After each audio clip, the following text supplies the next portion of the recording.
The background of Abram and why Moses ordered the executing of some cults. It is May 25th, 2010 here in southern Russian Caucasus. And I want to deal with the difficult issue. It came up today. I was corrected on YouTube about the Holocaust of Muslims killing in India. I stated 150 million, and I was corrected by someone that was 170 million.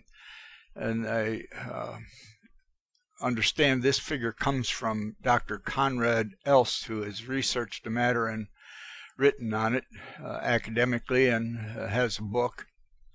The problem is Dr. Elst also cites the Bible as a source of massacres, and I want to deal with that, but it brings up another issue that needs to be addressed before that. That is the killing of infants by the mother.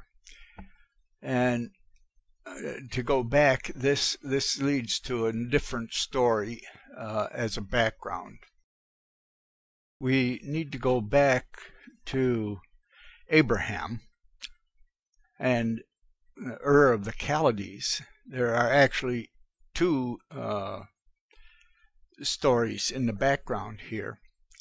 One is a tradition of worshiping idols of wood and stone and sticks, and it turns out one of the main purposes of this was to sacrifice children.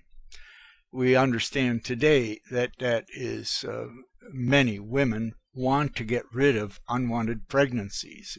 Here in Russia, the abortion rate, there's more murdered unborn than live births. The same human nature existed in Ur of the Chaldees. It turns out that whenever affluence arrives, women can get babysitters for their children, and their children then grow up without the mammalian ability to care for offsprings and don't want them. This problem has shown itself in our time. In the last 20 years, the autism has risen 10 times. And if you look back before that, after the Second World War, it had increased 10 times. So since the Second World War, when women were taken out of the home and children were put into daycare, autism in America and other places where this is shown is risen 100 times. And the reason that it gets worse in the future is children raised in daycare are then less able to give that mammalian nursing bond to their children, and the next generation is even less able. So this problem of affluence and the desire to get rid of unwanted children, that there's no mammalian bond, no nursing ability or bonding ability of a natural animal level for these children. So they invented all over the world, when you research it, they invented gods to sacrifice these children to. And then you can read about in Africa where they would leave them in the woods for the animals, or in other places it was their practice to sacrifice them to the river. And in South America, the Indians had their child sacrifices, and some were cannibals, and all these kinds of things. That being said, child sacrifice was the major motivation for idol worship. It gave a rationale for sacrificing children. It still goes on, and even in India today, you can read about it in the internet. That's another story. So child sacrifice is the story behind all the idols in Abraham's time, and they were murdering children, throwing them into the fire, and so forth. Now, the other side of the story. The other side of the story is more to do with Abraham rejecting the idols. In the background, there developed a sailing culture on the rivers, like the Don River, feeding the Mediterranean, Black Sea. This culture had developed with groups of men being able to work together in order to hunt woolly mammoths. And as they were hunted to extinction, they had to travel further and further. And how do you carry such a big piece of meat around? Over land is difficult. On a river is easy. And they built bigger and bigger boats to carry these huge woolly mammoths that they were using as a meat source. And they had to travel further and further and developed greater and greater ability to sail. And you can find their table rock monuments all the way down. They ended up sailing around Africa and around India.